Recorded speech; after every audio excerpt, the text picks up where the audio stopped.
It was very humbling to have that support from Alan Jones, and I thank him very much, and I look forward to catching up with him personally again to do so. Ladies and gentlemen, Federal President Roll Walton, Senior Vice President Rob Nyer, Party Leader Bob Catter, my state colleague, the fearless Shane Knuth,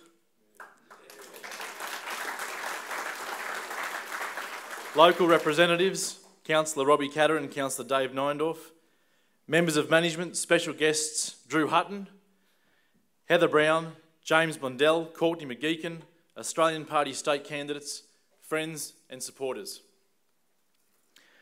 Today marks what will be seen in history as a pivotal turning point in both this state and nation's political landscape, because today we enter the threshold of a new paradigm in Australian politics. Queensland's greatest years lie ahead of us, and I'm honoured to play a role in this party to steer our state in a direction beyond our imagination. We all have families, mothers, fathers, brothers, sisters, cousins and mates who have copped a pretty raw deal from our politicians, who over time have largely become jack-in-the-boxes on automatic standby to a point where the community sentiment is such that we have generally lost faith in both sides of politics. Our primitive two-party system has become parallel and paralysed, so it only makes sense that this widespread discontent inevitably results in the birth of a new political force. We must not limit ourselves to the simplistic view that there exists a left wing and a right wing, because the bird with direction uses both to save it going around in circles. Catter's Australian Party has set in concrete a set of 21 core values and principles that outline what it is we stand for, so that members can use this as a reference point at which policy is designed to guide legislative decisions whilst having the flexibility of representing our electorates without fear or favour, in line with the party's set of principles. This will result in occasions where elected members will cross the floor in the interests of their community, and we believe that diversity is democracy, and that not all legislation will in fact be a reflection of the wishes of the majority in the 89 state electorates. We are not a party that is everything to everybody, and we make no apologies for this, because we are guided by these core principles which sets out this organisation apart from those that already exist. We no longer have the luxury of letting another election slide by for 3 years with a she'll be right attitude, because the damage that is created by flawed legislation during this time in many cases becomes irreversible, and she won't be right. This means that we'll be met with an enormous amount of resistance from those who are protecting their self-interests and holding the rest of the country at ransom, which can only be corrected by building a team of people with the backbone and intestinal fortitude to be able to carry out the necessary changes and to take place within our state political system, and who actually have the will to do it.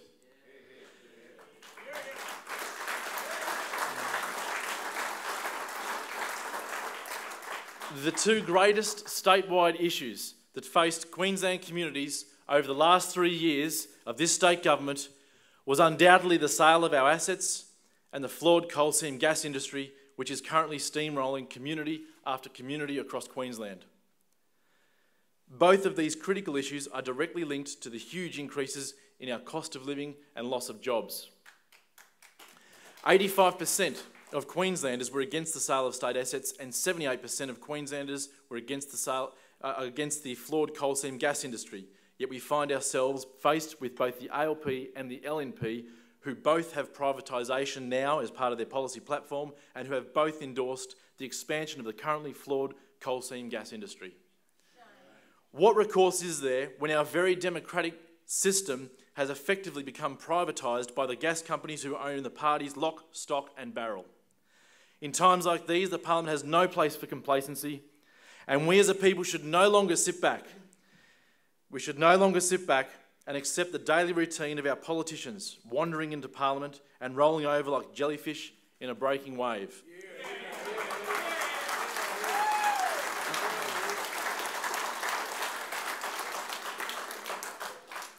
And as Bob would say,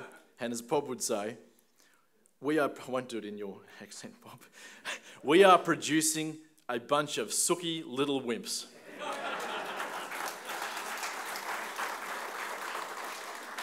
And Ellen Jones quite rightly pointed out in an address to the National Press Club in Canberra that the CSG mining companies have become the upper house in Queensland politics. We are a party that understands the importance of the mining sector in Queensland, and we support responsible industries which drive the economic prosperity, and we support this in its people, and we are very mindful of the type and location of mining that takes place. But we will not sit back and watch our land and its people to be continually trodden over by foreign multinational corporations who are exploiting careless legislation at a very alarming rate. Katter's Australian Party has released a definitive policy on coal seam gas, which can be summed up in 3 key points. CSG has no place in South East Queensland. A 12-month moratorium needs to be enacted immediately to obtain the science surrounding this currently flawed industry to identify the impacts it is and will have on our land and water into the future. And finally, legislative protection be introduced to give every landowner the right to refuse entry.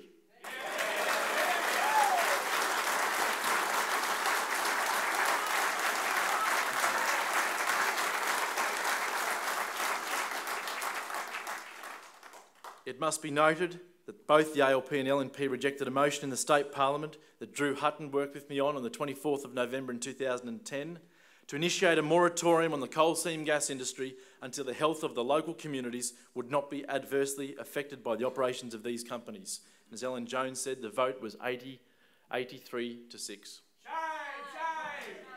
The Australian Party, in line with its core values and principles, will protect our state assets and believes that our ports, tollways, water, electricity and rail be included in our Constitution as protected infrastructure built by the people and owned by the people.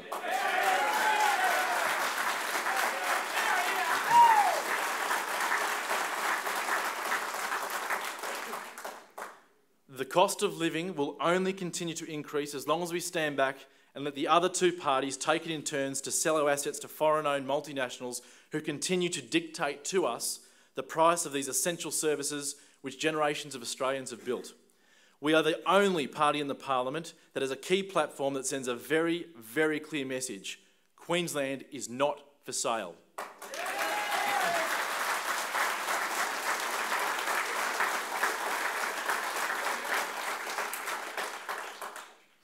Research fellow Julie Novak wrote in June last year that while politicians since colonial times have never been hesitant to announce tax reductions, the modern origins of Queensland as the low-tax state emerged with the abolition of death duties in the late 1970s. The late 1980s also, which signalled that Queensland was open for business and resulted in the emergence of a modern, sophisticated state in Australia's north. The Australian Party understands that since this time, the 2 parties have advocated being champions of small business when in political reality they have been whining and dining with the top end of town for far too long at the expense of those small businesses struggling to keep their doors open. Since 2009, the Chamber of Commerce and Industry Queensland has advocated strongly for an increase in the payroll tax threshold to assist small and medium businesses. And I'm pleased to announce today that the Australian Party will legislate to lift the payroll tax threshold from $1 million to $2 million, which will directly benefit and relieve overhead costs to 7,500 businesses, allowing them to expand their industries and to assist in levelling the gap in Queensland's 2-speed economy.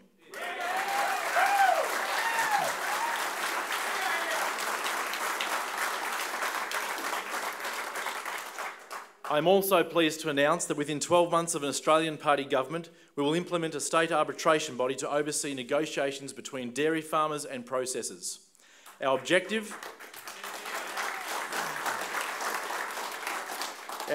is to restore farmers' rights to a fair price and reduce the market share of Woolworths and Coles who are undermining our small business and ruining the viability of our farming industry.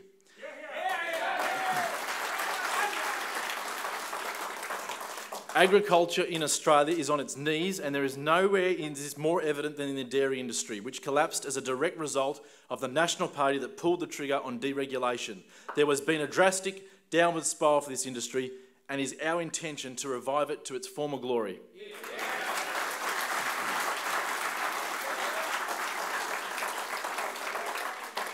We look forward to announcing further policy announcements during the campaign proper in relation to the reinstatement of local hospital boards and the reopening of maternity wards across this state.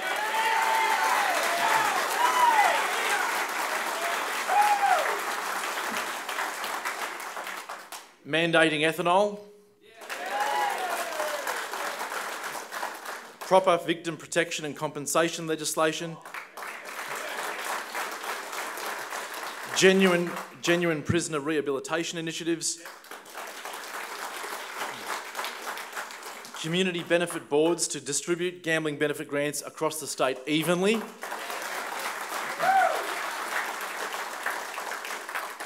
resolving the remaining payment owing to the first Australians in stolen wages.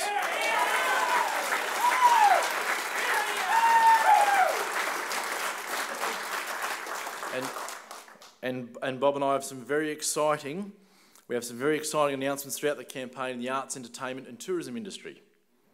So that's, watch this space. Including, and this is one of Dodsy's ones, affordable housing initiatives.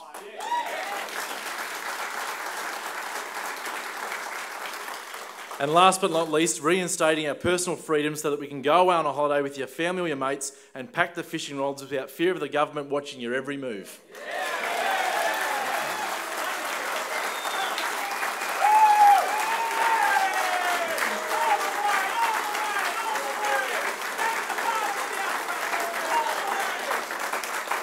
Jeez. There must be one or two fishermen in the room.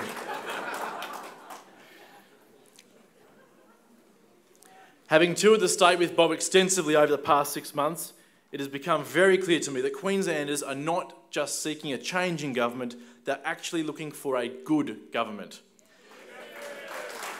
We need government that can get away from a mindset of careless spending coupled with the selling off of our assets to a government that can generate wealth and carry out an agenda that will carry us into the future in the next 100 years.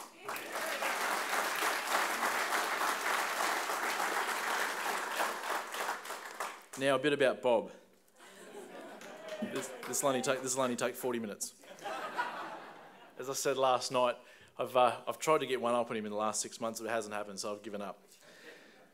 Bob Katter is a visionary, a political entrepreneur, a planner, a go-getter, a straight shooter, with many regarding him as the Peter Layla of modern politics. But his steadfast quality is that he's not afraid to mount a battle and lead the charge to take up the fight for a country and its people who he truly believes in.